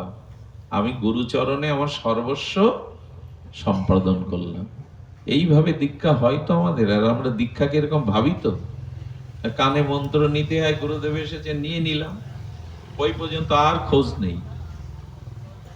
গুরু মন্ত্রই তো জপ হয় না। 3 বেলা ভোজন করি, 1 বেলা আহ্নিক অনেকেই করে না। 3 বেলা খেতে ভুল হয় না, কিন্তু 3 বেলা আহ্নিক, 3 বেলার জায়গায় বলেছে অন্তত 1 সন্ধ্যা করো, তাও কি করি আমরা? সব কাজের সময় আছে, তোমারে ডাকবার সময় আমার মাঝে নাই। সব কাজের সময় আছে। আজকে যদি শিবদা আমার মায়ের সাথে ঝগড়া করত লাঠি সোটা নিয়ে, তাহলে এর থেকে বেশি লোক ঝগড়া দেখবার জন্য এখানে আসতো। কলির দুর্দশা কেমন জানেন? মদ মানুষ দর করে কেনে না, গোপনে পটকে যা ওঠে সব দিয়ে দেয়, দাও 1 বোতল। দুধ কিনতে গিয়ে দর কষাকষি করে, 60 টাকা নেবে কেন, এটা দেখুন 50 টাকা। এই হলো বর্তমান দুর্দশা। মদ কিনতে গিয়ে পকেট থেকে টাকা বের করে দেয়, দর করে না। দুধ কিনতে গিয়ে দর কষাকষি। আর দুধ ঘি ফেরি করে বিক্রি হয়, নেওয়ার লোভ নাই। মদ কত দূরে মানুষ কিনতে বেরোয়। এই হলো দুর্দশা বর্তমান সময়ে। বলছি এই আগুন থেকে বাঁচবা, পৃথিবীর অবস্থা ভালো না, আগামী দিনগুলোও খুব ভালো যাবে না। রোগ শোক অপমৃত্যু জরা ব্যাধি এই নানান আমাদের কর্মফলের জালে জড়ানোর জন্য উপায় হলো ভগবানের চরণে, শ্রী গুরু চরণে। পিতৃগোত্র যেমন মেয়েটার গোত্রবতী গোত্র পরিবর্তন হলো, দীক্ষার মাধ্যমে শ্রী গুরুদেবকে দিয়ে দিন। তাতে কি হবে জানেন?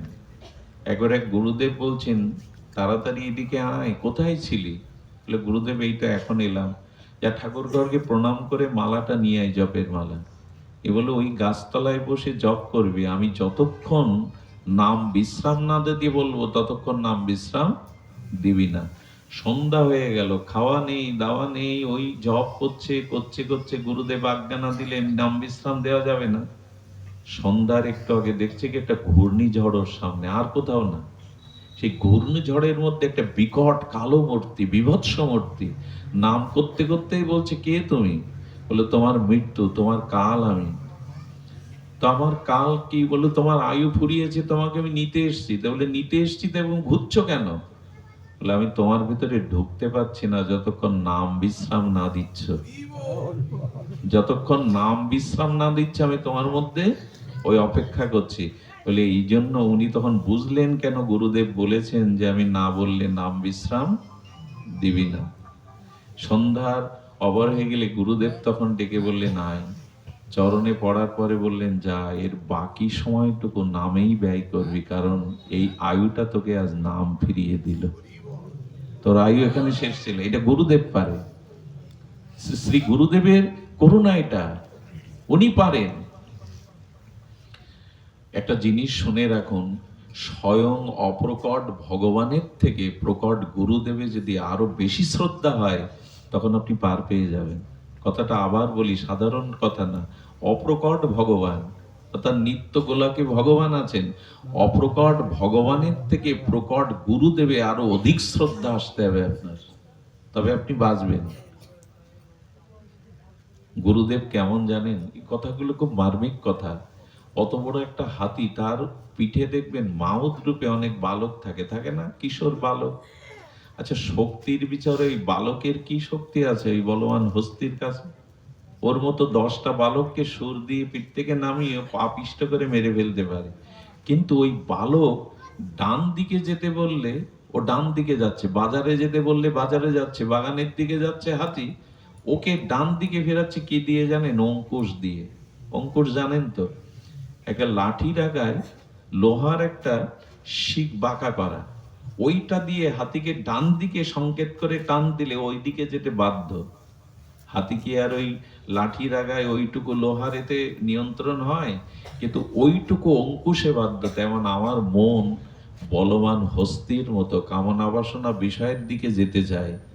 যদি গুরুকরণ ঠিক ঠিক হয়, সদ্গুরুদেব হয়, তো গুরুদেবের নাম, গুরুদেবের চরণ, গুরুদেবের কৃপারূপ ওই অঙ্কুশ আমাকে অন্য পথে যেতে দেবে না, ভগবানের পথেই নিয়ে যাবে। অঙ্কুশ, ওইটুকু অঙ্কুশ গুরুদেব এটা পারেন।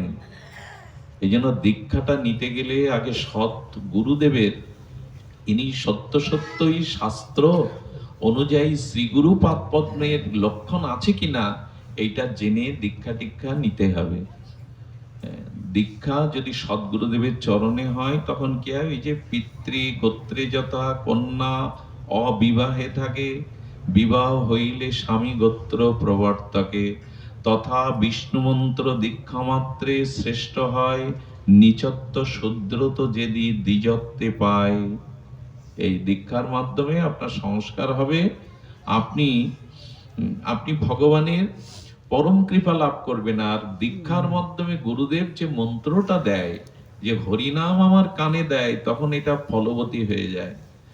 জন্নাম দেহ শ্রবণান কীর্তনাথ যত প্রবাহনাথ যত শরণ দপি কশ্চিত সদপি সদ্য সবনয় কল্পতে কুত পুনস্তে ভগবাদ দর্শনম।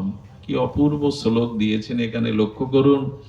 কপিল রূপী ভগবান বিষ্ণুর উদ্দেশ্যে মাতা দেবহতীর স্তুতি প্রসঙ্গে বললেন, চণ্ডালও যদি কদাচিৎ শ্রী হরির নাম গ্রহণ শ্রবণ করে, কীর্তন করে, সংবোধন করে অথবা স্মরণ করে, সে তৎক্ষণাৎ সূচিপ্রাপ্ত হয়। নামের এমন মহিমা। কি বলেছেন জানেন?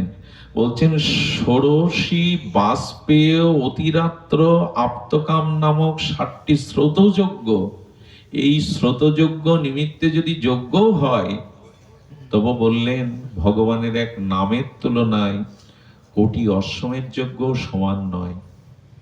এই জন্য গুরুদেব যে নাম দিয়ে দেয়, সেই নামটি দয়া করে গ্রহণ করুন, চর্চা করুন। অনেক বলে গুরুদেব কাছে নাই, গুরুদেব অপ্রকাট হয়ে গেছেন, আবার একটা গুরু বদলায়, গুরুদেব কাছে না। আরে গুরুদেব তো আছেন তোমার মধ্যে, ওই মন্ত্রের মধ্যেই আছেন, ওই নামের মধ্যেই তিনি আছেন। তো শ্রী গুরুকে ঠিক ভাবে শ্রী গুরু নিষ্ঠা না হলে কিন্তু হবে না।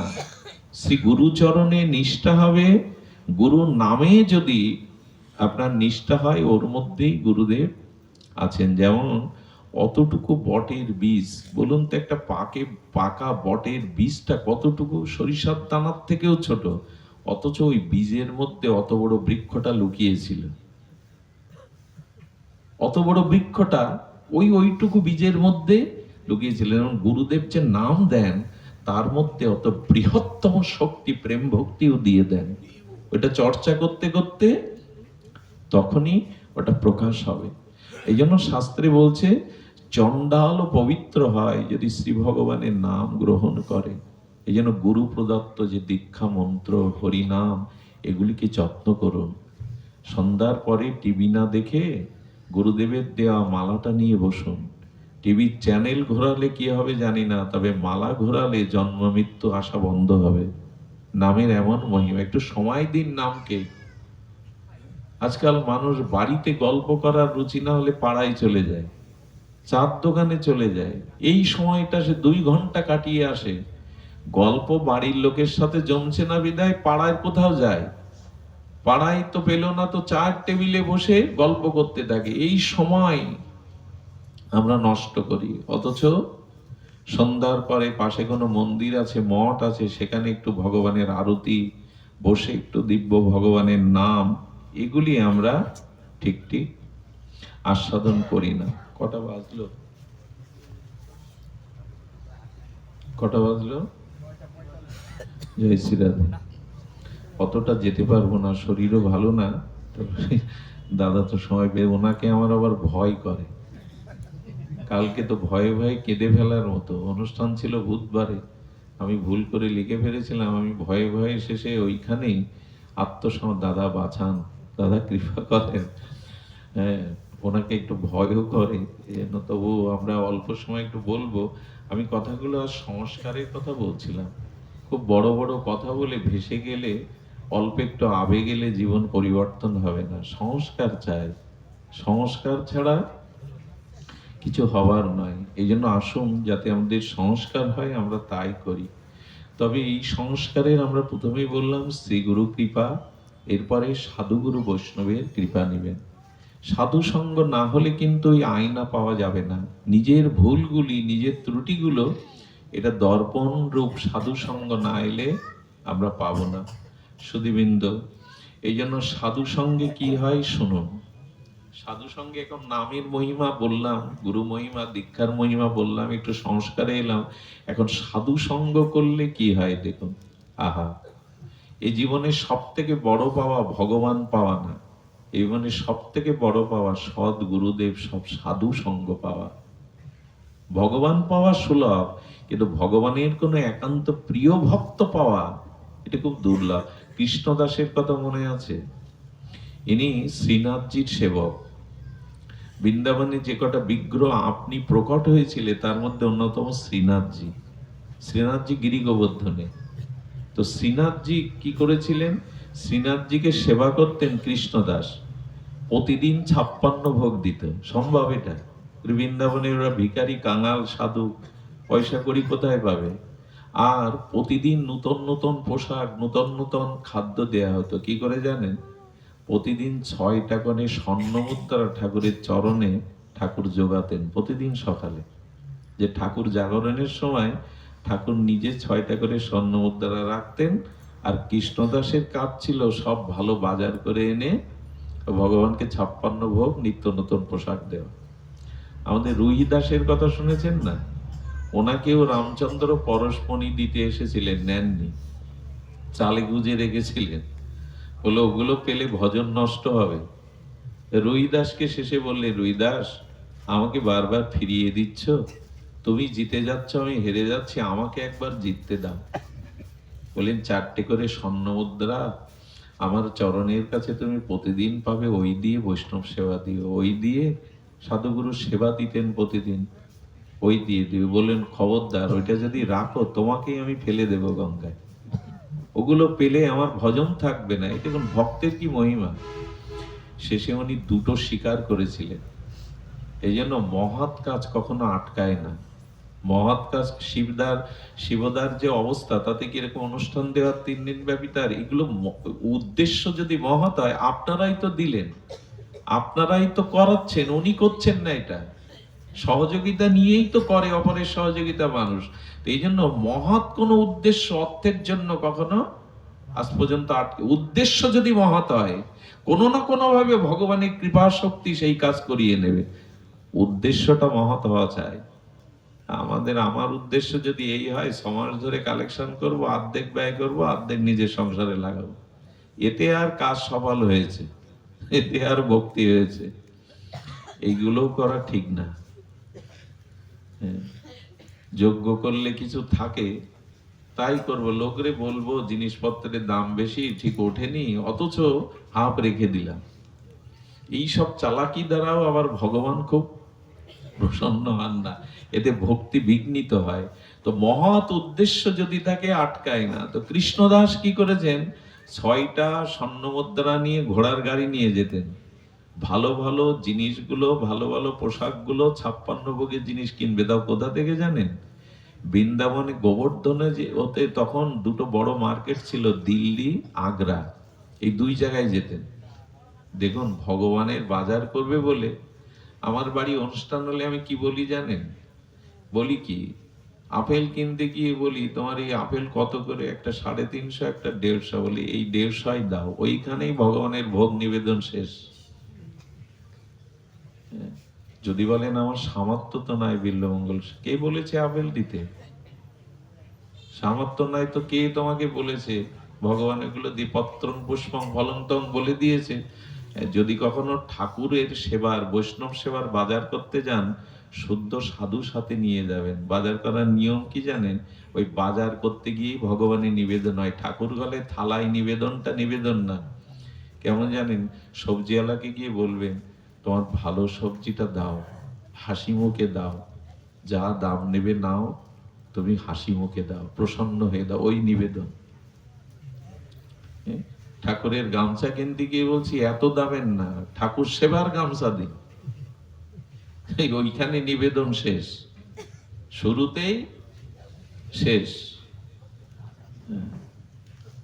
এই জন্য ঠাকুরের কাজ করতে গেলে মত, উনি দিল্লিতে চলে গেছেন কৃষ্ণদাস। আমি বিশ্রাম করছি এই কথাটি বলে, শীতের রাত, অধিক সময় নেওয়ার অধিকার নাই। তো কৃষ্ণদাস দিল্লিতে চলে গেছে, গিয়ে 56 ভোগের যা যা উৎকৃষ্ট সবজি টবজি কিনে গাড়িতে তুলে দিয়েছে। এবার কৃষ্ণদাস শ্রীনাথের জন্য একটা দামি কাপড় কিনতে যাবে, পোশাক কিনতে যাবে, ছিট কিনতে যাবে। জিতে গিয়ে দেখে রাস্তার মাঝখানে অপূর্ব সুর লহরীতে সুরালাপ করছে, রাগরাগিনী গাইছে একজন মহিলার কণ্ঠ। বাজারে একজন নর্তকী নাচছে আর গাইছে, লোকজন ভিড় করে টাকা ছড়াচ্ছে। হয় না, বাজারে এরকম নৃত্য গান করে, তখন নর্তকীরা নাচতো। কিন্তু ওনার কণ্ঠটা এত মধুর, কৃষ্ণদাসের কানে কণ্ঠটা লেগে গেছে, এত মধুর কণ্ঠ। উনি গিয়ে ওই মানুষের ভিড়ের মধ্যে বাজারে দাঁড়িয়ে গেছেন। আচ্ছা, সাধু যদি নর্তকীর নৃত্য দেখতে লোকের মধ্যে দাঁড়ায়, টিটকারি কাটবে না লোক, বাবাজি তুমিও এখানে? আমরা তো সাধু দেখলেই মোটামুটি আমাদের জিহ্বায় একটু রস আসে। পানে যেমন অনেক রকম জর্দা টর্দা কটু থেকে বের করে দেয়, আমাদের আবার সাধু দেখলে নিন্দা না করলে জিভে রস আসে না। একজন এরকম পান খাচ্ছে, দেখি একটা কৌটো 4টে মুখ, এক এক করে বের করছে। বাবা খাও পান, তো এরকম 4টে মুখ দেবলে একটু ঘাস ঘাস লাগে, এগুলো না দিলে। সাধু নিন্দা না করলে আমাদেরও জিহ্বা, বাবাজি আপনিও দাঁড়িয়ে গেছেন লাইনে, কৃষ্ণদাসকে এই কথা বলছে। তখন বৃন্দাবনের উনি একজন সিদ্ধ মহাত্মা, আরে কৃষ্ণদাস বাবাজি লাইনে দাঁড়িয়ে গেছেন। এজন্য বলছেন আমার গুরু যদি সুরি বাড়িও যায় তবু আমার গুরু নিত্যানন্দ রায়। বেশ্যা বাড়িও যদি আমার গুরুদেব ঢোকে, গুরুদেবের দোষ দেখেন না, গুরুদেব ওকে উদ্ধারের জন্য গেছেন। গুরুদেব অন্য উদ্দেশ্যে যাননি, পতিত উদ্ধারের জন্য ওইখানে গেছেন। এই জন্য সাধুর লক্ষণ দেখে সহসা বিচার করবেন না, একটা এক কথা বলে দিবেন এরকম না, তার উদ্দেশ্যটা আমাদের থেকে অন্যরকম হতে পারে। উনি কণ্ঠ মধুর দেখে দাঁড়িয়ে গেছেন, আর যখন টাকা পয়সা ছুড়ে সব চলে গেল, ওর নিত্য গীত দেখে কৃষ্ণদাস দাঁড়িয়ে, কে একজন ওই নর্তকীকে বলছে তোর জীবন ধন্য, এই দেখ সামনে কে দাঁড়িয়ে আছে, সাক্ষাৎ যে ভগবানকে সেবা করায়, সাক্ষাৎ যে ভগবানকে নিত্য দর্শন করে কৃষ্ণদাস বাবাজি মহারাজ। নর্তকী বলছে বাবা এখানে দাঁড়িয়ে কেন আপনি? তখন বললেন তুমি গান শোনাবে? বলে কাকে? বললো একজন আমার বন্ধু আছে, তাকে গান শোনাবে। কৃষ্ণদাসের মন কি বলছে জানেন? এমন কণ্ঠ যদি আমি শ্রীনাথজিকে একটু শোনাতে পারতাম। ভাবুন তো সাধুর সঙ্গে কি হয় দেখুন। সাধুর সব সময় উদ্দেশ্য থাকে আমার ভগবানকে কি করে, মেলায় গেলে যেমন ছেলে মেয়ের জন্য আমরা খেলনা কিনি, তার পছন্দের কিছু কিনি, ওই ভগবান ঘরে থাকলে বাজারে গেলে যেখানে যান মনে পড়বে তার জন্য কিছু, আর এরই নাম ভালোবাসা, এরই নাম ভক্তি। তো উনার মনে হয়েছে এই কণ্ঠে যদি আমি একবার শ্রীনাথজিকে একটু ভজন শোনাতে পারতাম, এত কণ্ঠ মধুর। বলে দেখো, উনি তখন বলছেন আমি যেখানে সেখানে গাই না, টাকা লাগে। বললো আমার যে বন্ধু সেই শেঠকে যদি একবার সন্তুষ্ট করতে পারো গান শুনি, আর কখনো টাকা চিন্তা তোমায় করতে হবে না। ও ভাবলো খুব বড় লোক, তাহলে খুব ধনী শেঠ বলছেন যখন, বলে ঠিক আছে আমি রাজি আছি। বলে চলো তাহলে। কি করলো জানেন? ও ঠাকুরের গান শোনাবে, ঠাকুর তাতে আনন্দ পাবে বলে ওকে গাড়ি করে কৃষ্ণদাস হেঁটে এলো, ঠিকানা লিখে দিল অমুক জায়গায় গিয়েই চিঠিটা দেবে। যখন গিরিরাজের তটে এসে দিল, নর্তকীকে দেখে আর পিছনে বাবাজিকে হেঁটে আসতে দেখো, বাবাজি নর্তকীকে নিয়ে আসছে গিরিরাজে শ্রীনাথজির কাছে। ওকে প্রথমেই মন্দিরে নিয়ে গেল না, একটা বাসায় ওকে রেখে বলল আজ থেকে এই পোশাকগুলো তোমায় পরতে হবে। এই দেখুন সাধু সঙ্গে কি হয়, ওর ওই ঝলমলে পোশাক বাদে গেরুয়া রঙের শাড়ি দিয়ে দিল, মালা তিলক দিয়ে দিল, দিয়ে বলল গান আমি রচনা করে দেব, সুর দিয়ে দেব, সেই সুর আর সেই রচনায় তোমাকে শুনতে হবে। 3 দিন ধরে প্রসাদ পাও, তিলক মালাই পোশাক পরো, আর এই গানের রেওয়াজ করো 3 দিন। তোমাকে চিন্তা করতে হবে না, তোমাকে আমার বন্ধু যা দেবে তাতে আর কোনোদিন তোমার কারো কাছে হাত পাততে হবে না।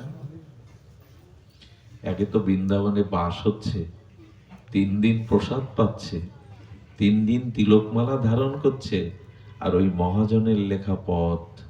এই জন্য ভাগবত আসরে যখন গান টান করবেন কেউ, মহাজনের পথ গাইবেন। ইচ্ছা মতো পরীক্ষিত বালার গান গেয়ে দিলেন আর বললেন ভজন, এরকম না। নরোত্তম ঠাকুরের পদগুলো গাইতে হয়, মহাজনের পদাবলী, অন্য কিছু গাইতে নেই, এতে ভগবান শোনে না। ভক্তের রচিত মহাজনের ভজনগুলোই শোনে। আমরা একটা গান গেয়ে ভগবত আসরেও গান গেয়ে দিলাম, এখন কীর্তন আসরেও ছায়াছবির গান হয়। কেন? কীর্তনে পদ নাই। কোটি জন্ম ধরে গাইলেও কীর্তনের পদ, চণ্ডীদাসের পদ ফুরাবে না। প্রেমানন্দ আমরা সিনেমার গান গেয়ে দিলাম, বেশ একটু মিউজিক টিউজিক দিয়ে, আর ওইগুলোই শুনতে তো যাই আমরা। কার মুখে হরি কথা কীর্তন শুনতে হয় ও বোধ নেই, উড়িয়ে যায় আমরা সুধীজন। এই জন্য উনি 3 দিন ধরে ওনার রচিত পথ ওনাকে সুর করতে বললেন, আর ওই প্রসাদ পেতে লাগলেন। 3 দিন বাদে এমন সাধুর কৃপা, বলে নাচ সেজে গুজে নাও, নূপুর পরো, আর এই গেরুয়া রঙের শাড়ি এনেছেন, নিজেকে তিলক চর্চিত করে দিয়েছেন, সুন্দর করে সাজিয়ে গুছিয়ে বলছেন আপনার শেঠ কোথায়?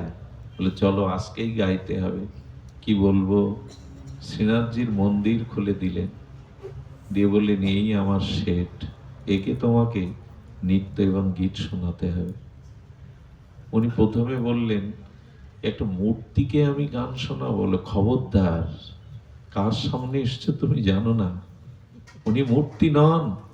তাকে যদি একটু সন্তুষ্ট করতে পারো, আর হ্যাঁ, বাজারে নাচবে, পুরুষের দেওয়া লালসার টাকা ছুড়ে দেবে তাই নাচবে, ওকে যদি সন্তুষ্ট করতে পারো, তোমার জীবনে আর আর কারো কাছে হাত পাততে হবে না, আর কারো কাছে হাত পাততে হবে না। শ্রীনাথজির দিকে একবার তাকালেন এই এই এই নর্তকী, তাকিয়ে ভগবানের আরতি যখন হয়, দুর্গাপূজায় অষ্টমীর আরতি যখন হয়, তখন একদমই মনে হবে না, যদি ভক্তি দিয়ে অনুরাগ দিয়ে দেখেন এটা মাটির মা, সাক্ষাৎ তখন চিন্ময়ী মনে হবে। ভগবানকে দর্শন করতে হয় অনুরাগ দৃষ্টিতে, চোখে লাল চশমা চোখে দিয়ে যখন দেখেন, কি দেখেন? সব অনুরাগ দিয়ে ভগবানকে দেখতে হয়। ওই সৌন্দর্য যদি একবার নয়নে ধরে যায়, পৃথিবীর আর কোনো রূপ আপনার ভালো লাগবে না। ওই নর্তকী তখন শ্রীনাথজির অপরূপ রূপের দিকে তাকিয়ে বলছেন, তুমি এত সুন্দর, তুমি এত মনোরম, এত সুন্দর। তখনই চৌকাটে মাথা রেখে কি বলছে জানেন? জীবনে তো কতই হাত পা বেঁকিয়ে লোকের মনোরঞ্জনের জন্য নেচেছি, গেয়েছি, কিন্তু আজ আমার জীবনের শ্রেষ্ঠ সুর ও সঙ্গীত নৃত্য দেখাবার জায়গা তুমি যদি শোনো, তুমি যদি দেখো, তাহলে আমার জীবন ধন্য হবে। একবার দেখো তুমি, ওই যে 3 দিন প্রসাদ পেয়েছে, সাধু সঙ্গ পেয়েছে, তাতে তার চিত্ত মার্জন হয়ে গেছে। অনুরাগে চোখের জলে ভগবানের ভজন শুরু করলেন। হৃদয় থেকে যে কীর্তন হয়, সঙ্গীত হয়, তার আবেদন অন্যরকম। যখনই এই সুরমূর্ছনায় গাইতে লাগলেন, বারবার শ্রীনাথজি ভগবানের দিকে তাকাচ্ছেন, উনি শুনছেন তো। ওই যখন গাইতে গাইতে প্রাণ অনুরাগে তাকে শোনাচ্ছেন, হঠাৎ করে শ্রীনাথজির দিকে তাকিয়ে দেখেন তিনি হেসে উঠেছেন। সাক্ষাৎ আকাশে মেঘ চমকানোর মতো সাক্ষাৎ একটু দর্শন দিয়ে দিলেন। ওই যে হাসি দেখলেন, তাতেই চৌকাটে মাথা রাখলেন। মাথা রেখে নর্তকী বললেন, আজ তুমি আমার সঙ্গীত শুনেছ, মধুর হাসিতে তুমি স্বীকার করেছো আমার এটা শুনেছ, তবে তোমাকে কিছু দিতে হবে, তোমাকে দর্শন করলে তোমাকে কিছু দিতে হবে। তবে শুনেছি সব থেকে প্রিয় মানুষের প্রাণ, তবে প্রাণটাই তোমায় দিলাম। শ্রীনাথজি বলতে বলতে চৌকাটে প্রাণ রেখেছিলেন তিনি। চিরকালের জন্য ভগবান তাকে চরণে নিয়ে নিলেন। 3 দিন মাত্র সাধুর সঙ্গে, 3 দিন মাত্র সংস্কারে সে ভগবানের কাছে চিরদিনের মতো বিশ্রাম পেয়ে গেল। এটা সাধু সঙ্গে ছাড়া হয় না। শুদ্ধ ভক্ত সঙ্গই পারে আমার সংস্কার পরিবর্তন করতে, আমার চিত্তবৃত্তি পরিবর্তন করতে। তাই ভগবানের কাছে প্রার্থনা করবেন, প্রভু তোমায় পায় আর না পায়, তোমার কোনো শুদ্ধ ভক্তের সঙ্গ যেন এ জন্মে পায়। তোমাকে পায় আর না পায় সে ভরসা আমার নাই, সে ক্ষমতা আমার নাই, কিন্তু তোমার পতিত উদ্ধারণ, পতিত পাবন কোন শুদ্ধ ভক্ত সঙ্গ যেন পায়। শুদ্ধ ভক্ত সঙ্গই আমাদের জীবনে পরিবর্তন আনতে পারে, আমাদের জীবনকে নূতন করে রচনা করতে পারে। এই জন্য ভগবানের কাছেই প্রার্থনা করুন যেন শুদ্ধ ভক্ত পায়। শুদ্ধ ভক্ত ছাড়া এই জীবনে সংস্কার হবে না, পরিবর্তন হবে না। তাই সাধু সঙ্গ, শ্রীগুরু চরণ আশ্রয়, হরিকথা হরিনামকে অনুরাগে ভালোবেসে গ্রহণ করুন। এটাই সংস্কারের পথ। মৃত্যুর পরে যাতে আগামী জন্মটা আরেকটু এগিয়ে যেতে পারেন, পেছনে পতন না হয়, এজন্য সময়টুকু কাজে লাগান। এই ভজনেই জগৎ আপনাকে বঞ্চিত করবে। এই রঙিন সংসার সিনেমার মতো, সিনেমার পর্দায় সাগর দেখায় কিন্তু ওই পর্দা ভেজে না, সিনেমার পর্দায় আগুন ধরানোর দৃশ্য দেখায় কিন্তু পর্দা পড়ে না। পড়ে কি? সংসারটাও যা দেখায় তা নয়।